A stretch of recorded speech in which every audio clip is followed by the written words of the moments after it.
que o Senhor deu aos amorreus na mão dos filhos de Israel, e disse aos olhos dos israelitas: Sol, detenha em Gibeão, e tu, lua, no vale de Aijalon. E o sol se deteve, e a lua parou, até que o povo se vingou de seus inimigos. Isso não está escrito no livro reto. O sol, pois, se deteve no meio do céu, e não se apressou a pôr-se, quase um dia inteiro. Verso 14: E não houve dia semelhante a este, nem antes e nem depois dele. Olha que lindo agora. Ouvindo o Senhor, assim, a voz de um homem, porque o Senhor peleja por Israel. E tornou-se Josué e todo Israel com ele ao arraial a Gigal. Só até aqui, curva a tua cabeça.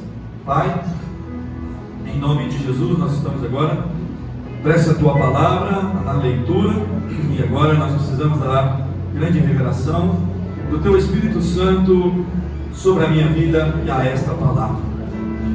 Eis-nos aqui, Senhor, para aprender do teu Evangelho e a cada dia aprofundarmos nele, vivermos ele cada dia em nossa vida.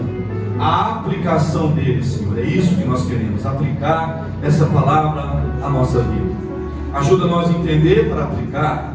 Destrava os nossos ouvidos espirituais agora, isso, Espírito Santo, para nós entendermos do mais sobrenatural do céu sobre a nossa vida. Eis-me aqui na tua presença, meu Pai, e me dependo tanto de ti nesse hora. Que o Senhor possa fazer menção deste lindo poder da sua palavra sobre a minha vida, assim nesta noite. Eu espero em ti, confio sempre no Senhor, que eu diminua e o Senhor cresça em nome de Jesus. Amém. Pode acertar os olhos. Glória a Deus. Irmãos, para nós entender esse texto, eu queria voltar um pouquinho atrás com vocês e explicar um pouquinho do texto, para vocês entenderem o motivo disso tudo. No capítulo de número 9 aqui, Gideão, ou seja, Josué, melhor dizendo, ele faz um pacto com os amorreus de Gibeão. Os amorreus é um povo mais antigo e poderoso que habitava nas montanhas de Canaã, na Palestina. E Josué vem de grandes batalhas conquistadas. E quando Josué chega perto de Gibeão, que Gibeão é uma cidade cananeia, tá? Não é nome de gente. Gibeão é uma cidade cananeia, aonde habitam os heveus, no norte de Jerusalém. Então veja bem, Gibeão é uma cidade. Os amorreus é um povo que ia lutar contra Gibeão. Josué vinha de um monte de batalha conquistada, Deus com ele.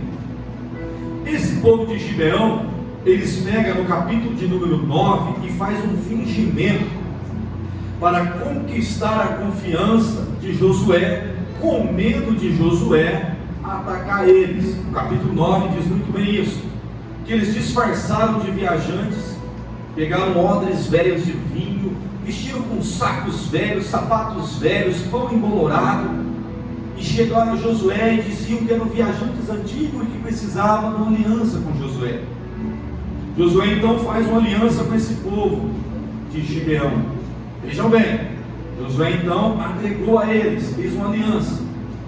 Então vem se percorrendo toda essa situação, e quando chegou no capítulo de número 10, os irmãos podem ver o título, que Gibeão é sitiada por 5 reis. Então agora a cidade de Gibeão, que na qual Josué fez uma aliança com esse povo tapeou Josué. Então ele fez aliança com Gibeão, automaticamente Josué tinha que proteger eles, por causa da aliança que fizeram. No capítulo 10, Gibeão, ela é situada por 5 reis. O que é isso? 5 reis amorreus se juntaram. Você vai ver isso no capítulo 10, do verso de número 5. 5 reis se ajuntaram e falou assim: olha, Josué fez uma aliança com Gibeão. Para nós conquistar Gibeão, nós precisamos juntar 5 reis. Se nós não juntar nós 5, nós não conseguimos tomar Gibeão, porque Josué agora está com eles. Então vamos juntar nós 5 e vamos atacar Gibeão. Amém? Até aqui está entendendo? Então vamos nós, 5 reis, vamos atacar Gibeão, sabendo que Josué fez aliança. Esses 5 reis então atacam Gibeão. No capítulo de número 10, no verso de número 6, diz muito bem o texto que Josué socorre a Gibeão. Por que ele foi socorrer? Porque ele tinha feito uma aliança. Aquele povo fingiu em ser povos viajantes e não era nada, só queria desfrutar do poder que Josué estava naquele momento. E Josué então é avisado que os 5 reis então vai atacar Gibeão, a cidade. O que Josué faz? No capítulo 10, no verso número 6, ele é avisado, e ele pega e desce de Gigal, onde ele estava, para Gibeão, junto com toda a sua tropa, apressadamente. Diz a palavra de Deus que os reis se juntaram e habitaram na montanha contra a Gibeão. Verso de número 7, olha comigo aí, capítulo 10 e verso de número 7. Então subiu Josué de Gilgal, onde ele estava, ele e toda a gente de guerra com ele, e todos os valentes valorosos. E o Senhor, que sempre esteve com Josué, no versículo 8, e o Senhor disse a Josué: não os temas, porque os tenho dado na tua mão, nenhum deles parará diante de ti. Então veja bem, estava com o apoio de Deus, ele foi para a batalha, comprar a briga de Gibeão. Ele não tinha nada, mas ele fez aliança, agora ele tinha que entrar na guerra. Então começou-se a batalha. A Bíblia diz no decorrer desse capítulo 10, a partir dos versículos 9 aí, que foi Deus purinho o assunto. Deus então conduziu esse exército dos 5 reis por lugares tortuosos, começou a massacrar eles, começou a atacar eles. No verso de número 11 diz muito bem, olha que lindo: e sucedeu que, fugindo eles diante de Israel a descida de Bet-Horon, o Senhor lançou sobre eles do céu, olha o que Deus fez, grandes pedras até Azeca, e morreram, e foram muitos mais os que morreram das pedras da saraiva do que os filhos de Israel mataram a espada. Então entendam comigo, Deus estava nessa batalha. Então foram mais mortos a pedrada, Deus mata até na pedra, irmão. Mais mortos a pedrada do que na espada, porque Deus estava com Josué, e Josué protegendo Gibeão. Amém? Entendendo? Beleza. O negócio estava tão bom que eles não podiam parar de matar os inimigos, os 5 reis, porque era um momento agora que Gibeão ia sair por cima, e Josué, com o apoio de Deus, sendo massacrado esse exército dos amorreus, dos 5 reis. Então Josué, muito inteligente, não é verdade? Sim. Ao verso de número 12, ele chama quem? Ele faz um apelo altíssimo. Ele estava com a moral feita, irmãos. Deus estava com ele. Todas as batalhas, depois de Jericó, ele vem conquistando tudo. E ele viu que os 5 reis estavam sendo derrotados. E ele não queria o quê? Que acontecesse o quê? Que o sol se punha. Se o sol se escondesse, a batalha acaba. À noite não tem como batalhar, não tem farol, não tem igual hoje estão aqui. Avião não tem. O que ele faz ao verso de número 12 que nós lemos? Então Josué falou ao Senhor, no dia que o Senhor deu os amorreus na mão dos filhos de Israel, e disse aos órgãos israelitas: Sol, ei Sol, detém Gibeão, e tu lua no vale de Aijalon. O sol se deteve, a lua se parou, até que o povo se vingou de seus inimigos. Agora veja bem, isso está escrito aí, ó. Isso não está escrito no livro do reto. Tem um ponto de interrogação, não é? Esse livro aí, talvez na sua vida, está livro do justo, reto ou justo. Esses livros foram perdidos.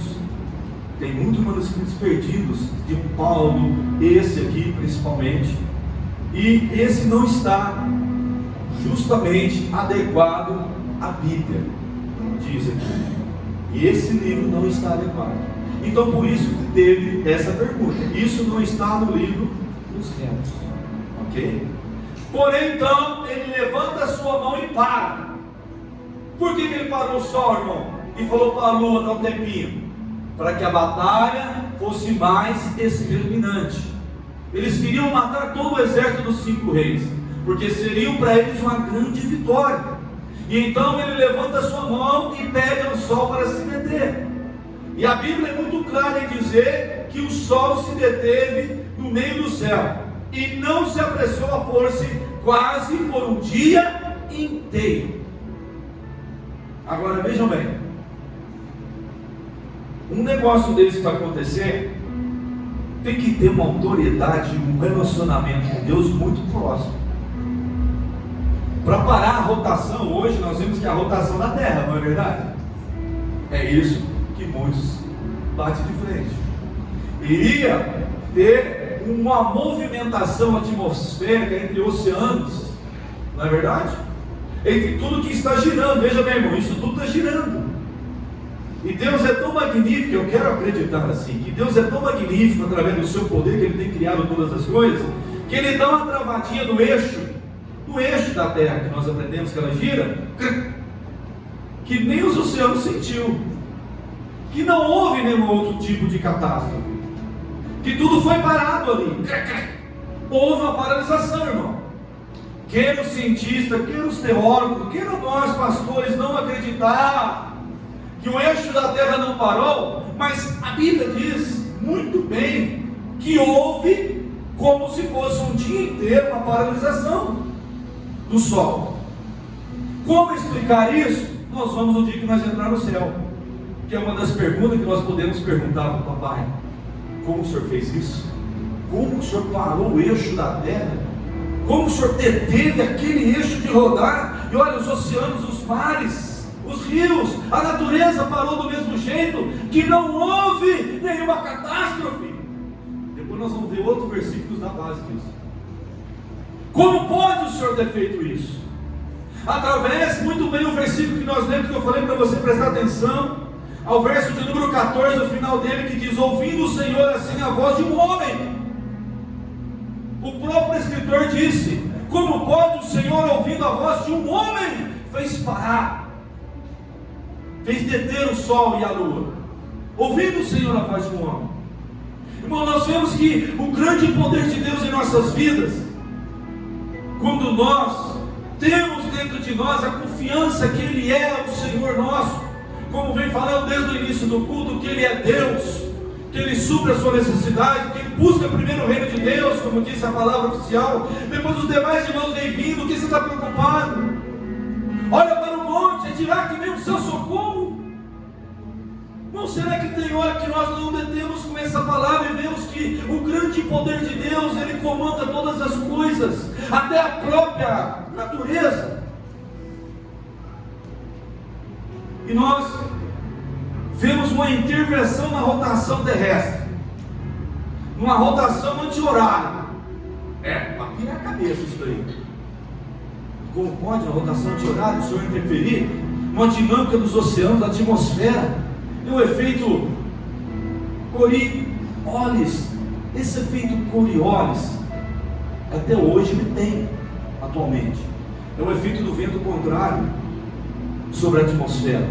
E tem hora que os aviões vão e os aviões não aguentam aquele vento, os aviões têm que retornar. E esse efeito existe naturalmente. O Senhor trouxe um efeito nessa época mais ou menos igual a esse, só que sem a natureza sentir, irmãos. Os irmãos estão entendendo a profundidade do poder de Deus? Tá, beleza. Então vamos entrar um pouquinho na palavra de Deus. Vamos ver o que mais tem sobre isso. Em 2 Reis, no capítulo 20, ou Isaías 38, fala de um rei que adoece, correto? Lembra desse? Ezequias? Tá bom. Isaías, que é o grande profeta, vai visitar o rei e fala: olha, prepara a tua cama que tu vai morrer, viu? Põe tua casinha em ordem, o Senhor vai te levar. Esse rei, ele vira para a parede, os irmãos sabem muito bem da história, olha a Deus, e Deus dá 15 anos de vida para ele, e ele fala: ei, profeta, ou melhor dizendo, no meio do pátio o Senhor fala com Isaías: Isaías, volta lá. O outro falou comigo, e eu não suportei, vou dar mais 15 anos de vida para ele. Isaías volta. e dá o recado, e sela o recado de Deus, e fala: o Senhor vai te dar mesmo 15 dias. E o rei fala assim: Ezequias, mas qual prova eu tenho disso? Que Deus vai me dar. Isaías fala: olha, o relógio do sol de Acato. Olha de novo aí. O relógio do sol, o que você prefere? Que ele adianta ou que ele atrasa? Ah, mas se adiantar é muito fácil, Isaías. Eu quero que o relógio atrasa 10 graus. Espera aí, irmão, analise comigo. Para atrasar o relógio do sol tem que fazer o quê? Tem que voltar para trás. Concorda comigo ou não? Espera aí, então Isaías fala: está selado. O relógio do homem vai voltar 10 graus atrás. E o que acontece com a palavra de Deus? O que acontece com o relógio de Acato? Ele volta 10 graus atrás, por causa de uma palavra de um homem, para selar uma bênção de uma cura sobre um rei. Os irmãos estão entendendo a profundidade de Deus em nossa vida? O tamanho poder de Deus que está dentro de nós, e talvez nós não sentimos a realeza de Deus em nossa vida, o poderio que o seu Pai tem. E talvez nós ficamos mendigando poder, sendo que nós temos dentro de nós um poder que move montanhas. Não é assim que diz a fé? Vamos lá, não te convenceu ainda? Então vamos lá. Em Êxodo 15, 23, o povo estava sedento do quê? De água, de sede. Moisés estava pirando o povo, já entrando no sistema. Olha, Moisés, você tirou nós do Egito? Então todos com sede, estão perante esse rio é amargo as águas. Como é que meus filhos vão beber água? Como é que meus camelos, como é que meu jumento vai beber água? Como é que nós vamos beber água? Você tirou nós de lá, rapaz, pois nós perante esse rio de águas amargas. O que está acontecendo? O que ele faz, irmão? Consulta Deus. O que Deus fala para ele, irmãos? Pega uma varinha, vai lá, lança as águas, pode pôr na água, toca lá, rapaz. Quando ele toca nas águas, irmãos, o que acontece? As águas se tornaram. Como explica isso? Então a Bíblia é um relato de mentira. O sol para, a lua se detém, o relógio volta atrás do sol, a água que era amarga fica doce. Irmãos, a natureza está nas mãos de Deus. Ele contorna e controla tudo conforme Ele quer e bem sabe fazer. A estrutura toda desse mundo está nas mãos dEle. Ele governa a sua vida, Ele governa todos os ares, Ele governa todos os planetas, Ele tem tudo sob o seu domínio, sob a tua mão. E nós temos que entender isso nessa noite, que a soberania, que a grandeza, que o poder pertence ao Todo-Poderoso. Vamos lá então. Quando em Êxodo 14, 15, o que acontece? A passagem pelo mar. Quando estava o povo pressionado pelo exército inimigo, Moisés clama. Deus fala: ei, você está clamando, meu filho? Toca nas águas, que as águas vão se abrir e vocês vão passar, meu filho. Pera aí, irmão. Quando você chega perante aquele monte de água, você olha, eu tenho trauma de água, que eu vejo aquilo, eu fico apavorado. E o povo ainda pressionando, o inimigo pressionando, nós vamos morrer, porque agora eles vão pegar nós, está chegando, o que você faz, o que você não faz? Moisés desespera, e aí Deus, o que nós faz? Moisés, toca aí, Moisés. Moisés, falando contigo nessa noite, irmão. Moisés, toca aí. Por que você está com noite sem dormir? Por que você está descabelando? Usa o meu poder, Moisés. Toca nessas águas. Só toca que elas vão abrir, meu filho. Não precisa de você nem nadar. Você não sabe nadar, ninguém sabe nadar, mas vai passar toda a terra assim. Mas como? Toca! Não é para tocar, Moisés. E quando toca, irmãos, segundo a Bíblia Sagrada, em Êxodo, diz que as águas fizeram-se um muro. E todos passaram a seco, diz as Sagradas Escrituras. O que eu quero que você entenda nessa noite, que o poder do sol, da lua, do mar, do fogo, está nas mãos daquele Deus que você crê e que tem certeza que Ele reina na sua vida. Quem é que você está descabelando? Está preocupado por quê, Ronilson? Não é assim que ele falou? Está preocupado com o quê, irmão? Irmãos, nós temos que viver essa realidade da palavra. Senão não adianta eu vir no culto, não adianta você servir a Deus no presbitério. Mas por 30 anos servindo ao Senhor, a sua fé tem que ser multiplicada dia a dia. Irmãos, esses exemplos nós temos que trazer por dentro de nós.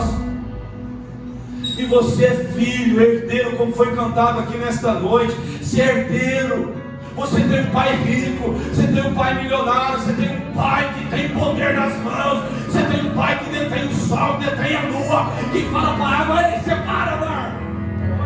Será que nós conseguimos entender isso nessa noite? Será que a minha fé e a sua fé pode subtrair, aleluia, de Deus algo sobrenatural? Tá bom, vamos lá em 1 Reis 17. Esse aqui também, hein? 1 Reis 17.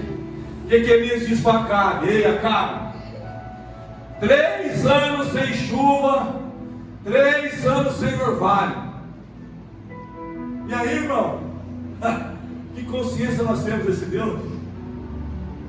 E a Bíblia diz aqui que foi segundo a palavra do profeta, viu? Nem Deus estava no assunto. O profeta chegou e falou assim: ó, Acabe, 3 anos sem chuva, 3 anos sem orvalho. Está fechado? Dá seus pulos, você não é rei? Dá seus pulos, vai buscar caminhão-pipa em cristais, vai fazer chover orvalho na madrugada. Você tem que dar seus pulos, irmão. Não vai ter chuva e não vai ter orvalho, segundo a minha palavra. E o que aconteceu, irmão? 3 anos. Foi acabando-se a água. Acabou a água, não tem comida. Nem orvalho tinha na madrugada para molhar o capim para a vaca mascar. O povo já estava com fome, perdido, morrendo. Passaram-se os 3 anos. 1 Reis 18, 2 Reis 18, nós dizemos.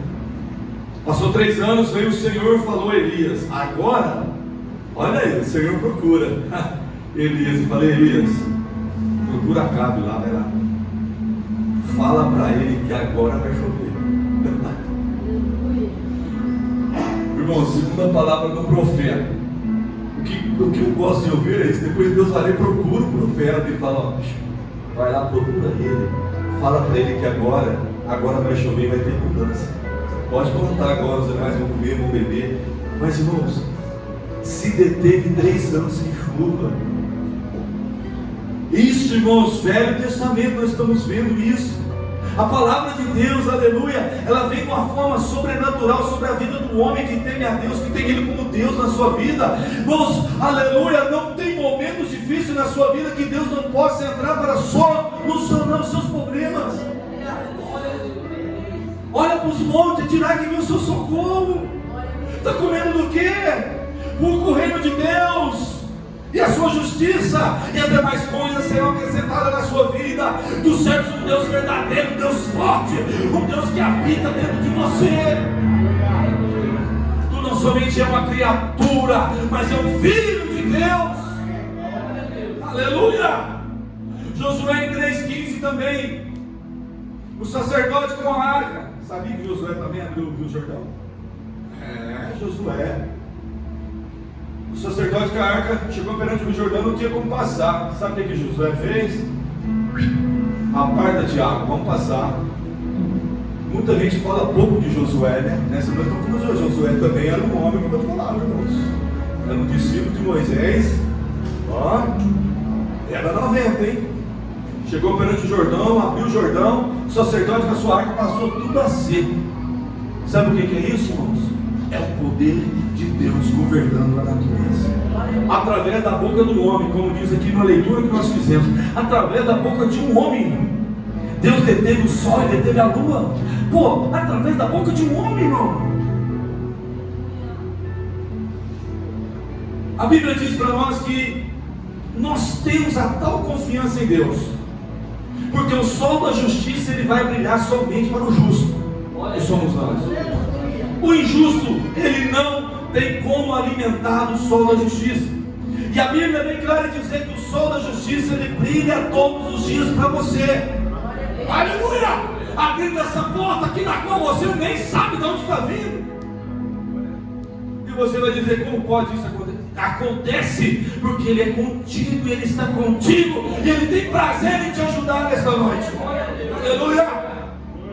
Irmãos, aí você pode dizer assim para mim: ah, pastor, isso aí é os profetas do Velho Testamento, Deus era assim com eles mesmo.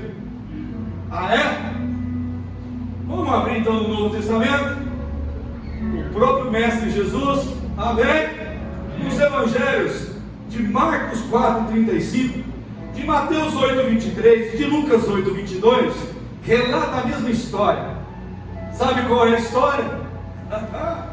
Os discípulos atravessando o mar, o mestre deitado e descansando dentro do seu barquinho com eles. Lembra dessa ou não? E começa um grande vento, uma grande tempestade ao mar, e o barquinho ameaça de tombar, e o vento era forte, a chuva muito forte. Contando uma história bonita. E de repente ele se apavora e vai em busca de quem? De Baal, da Sina, do Tomé, de Jesus. Mestre, a tempestade está forte, o nosso barco está ao mar, e nós estamos prestes a afundar. Acorda, mestre. A Bíblia diz que o mestre levanta. Um desespero, né, irmãos? Nossa, está afundando. Acorda, acredito que espreguiça, né? Deixa eu ir lá ver esse negócio. Chega lá perante o mar, perante a tempestade, só levanta a sua mão e fala: detenha-se. Detenha-se, vento. Aleluia.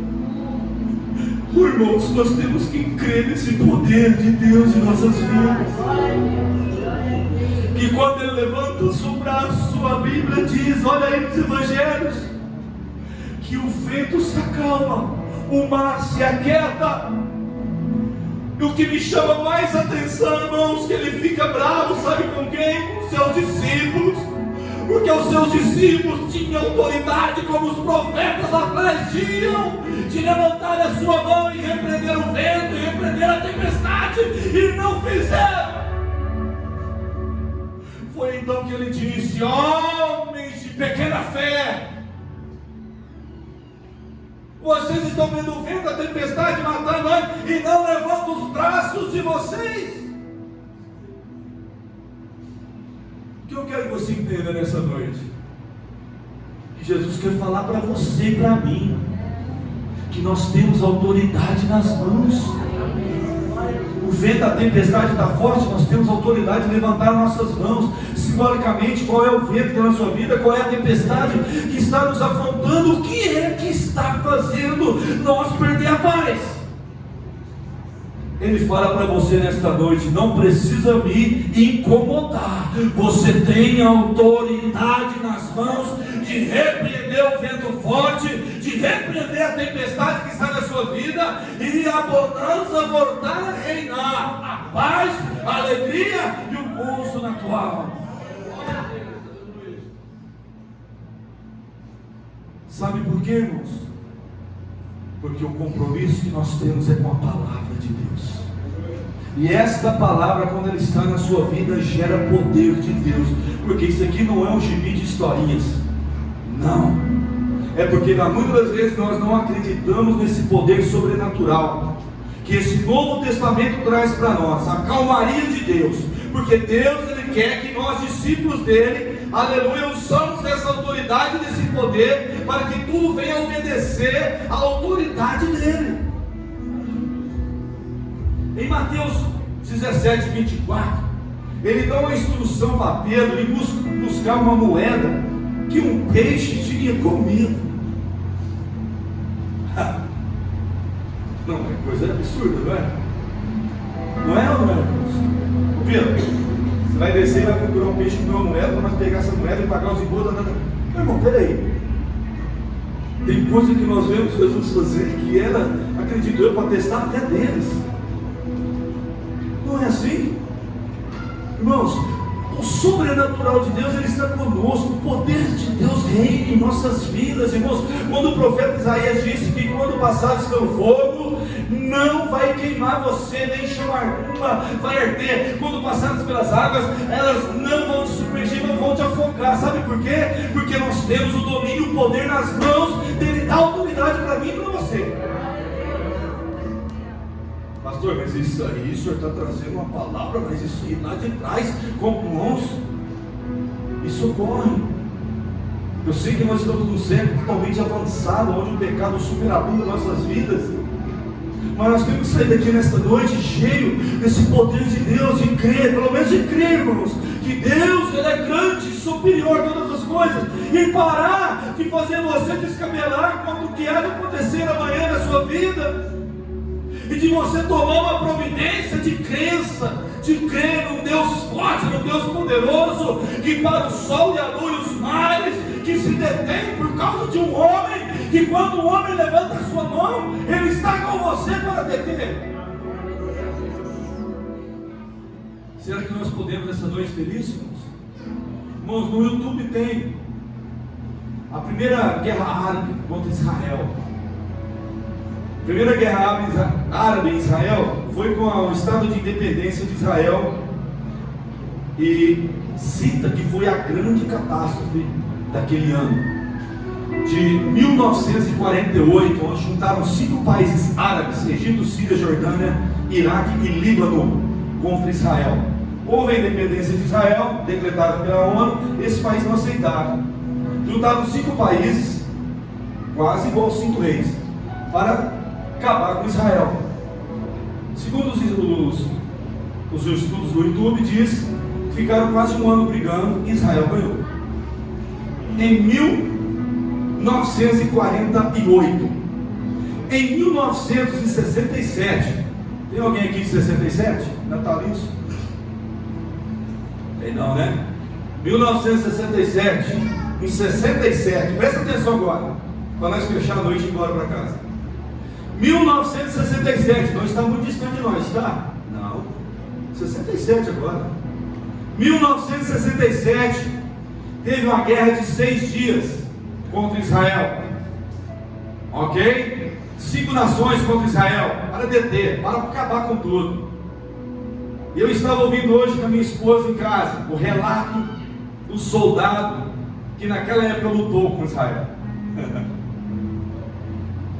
Ele dizia que não entendia, que quando ele estava esperando o exército inimigo descer a montanha, ele viu um clarão que vinha dos céus e lambia aquele exército, e ele não atirava nem uma vez no seu inimigo. Bom, e relato de um homem vivo. Olha lá no YouTube hoje, ao que chega em casa, de 6 dias, a guerra de 6 dias contra Israel. Eu quero ouvir, digita lá assim: eu quero ouvir a declaração do soldado que participou dessa guerra. E ele dizia que tinha um anjo, um clarão do céu que vinha no meio da batalha. De 6 dias Israel na briga, em 1967, recente, e lambia o exército. Ele não tinha explicação de onde vinha aquilo, e nenhuma de sua arma saía munição para matar o inimigo. Ele não tinha entendimento de explicar como foi aquele exército morto. Então eu quero dizer para você que nós servimos um Deus sobrenatural. Ele não precisa de usar armas para matar o seu inimigo. Ele não precisa de você abrir sua boca e maldizer o seu inimigo. Mas ele precisa de você ter confiança, aleluia, estratégia do céu para você vencer o inimigo, na oração, no temor a Deus, na valentia de acreditar que esse é Deus forte, é Deus poderoso, que não perdeu uma sequer batalha com o seu povo, irmão. E se for preciso, ele para o sol, ele para a lua. Se for preciso, ele detém as águas. Se for preciso, vai passar pelo fogo, mas o fogo não te queima. Sabe por quê? O Deus que nós temos, irmãos, ele é grande, poderoso e exaltado entre as nações, porque ele é Senhor dos senhores, Rei dos reis. Aleluia. Irmãos, uma vez eu plantei um feijão. Acho que eu já contei isso, né? E era mais ou menos um alqueire de feijão. E entrou uma praga tremenda. Nós fomos lá olhando. Falou, ó, pode abandonar. Não tem como colher nada aqui. Já era. Não, mas vamos entrar com isso aqui. Não adianta. Dobrei o meu joelho no meio da lavoura. Não era do filme Fazendeiro em Deus não, tá? É lindo aquele filme também. Foi antes do Fazendeiro em Deus. Dobrei meu joelho lá, irmãos. Falei, Deus, tu és Deus, Pai. Não posso perder isso daqui, Senhor. Senhor, eu apliquei muito dinheiro, que eu não tinha. Como que eu vou perder? E fiz a minha oração, irmãos. E todo dia eu ia lá orar. Todo dia, irmãos, eu ia lá orar, irmão. Deus, eu não posso. Deus, tem misericórdia. É a tua mão, Deus, Deus, Deus. Sabe o que aconteceu? Isso mesmo. Colhendo tudo feijão. Aí você pergunta para mim, como, pastor? Não sei, irmão. Não sei te explicar. Mas naquele momento eu precisava daquela renda. E se não viesse aquela renda, irmãos, eu tinha aplicado o dinheiro. Eu ia sair com a mão na frente e outra atrás e ficar um negócio pior do que estava. Mas eu clamei aos céus. E o que comanda toda a atmosfera da terra, aquele que comanda as pragas do campo, aquele que comanda a natureza, o orvalho, a chuva, o vento, o sol. Ele tem o domínio sobre todas as coisas. E ele pode entrar, aleluia, em qualquer situação da sua vida. Ah, pastor, mas eu estou falando uma coisa banal. Não é banal, irmão. É que quando Deus entra, ele entra para fazer a diferença. Ah, todo mundo dá um glória, por favor. Aleluia! Irmãos, Deus é Deus de batalha. Deus é Deus grande, irmãos. Deus não brinca em situações que Ele entra. Ele entra para fazer a diferença. Mas é o momento que você tem o poder dessa palavra dentro do nosso coração e levantar a mão com autoridade e dizer para Ele: ei Deus, eu sou teu filho, a minha necessidade é tal, entra comigo, papai. Amém, queridos? Tu tem um guarda que não dorme, viu? Xalabagachai. Eita glória, ele não dorme, irmão. Amanhã é segunda-feira, sabe o que vai acontecer com a sua segunda? Já está toda planejada, porque a Bíblia diz que ele não dorme, já está escrito, já está determinado. Amanhã, meia-noite, vira a página hoje. Amanhã não se preocupa, não. Vai fazer o que você tem que fazer. Deixa ele tratar por você. Deita e dorme com confiança. Ei, Deus que para o sol. Fala nessa noite. Ei, Deus que para o sol, que para a lua. Ei, Deus que abre o mar. É esse que eu confio, viu? Amanhã, segundona, veja as minhas dificuldades aí. Olhe para o monte e dirá que vem meu socorro, viu? Não quero me preocupar. Está nas suas mãos. Deita e dorme e não ronca, senão você vai atrapalhar o seu cônjuge. É assim que Deus quer na nossa vida. Fica de pé.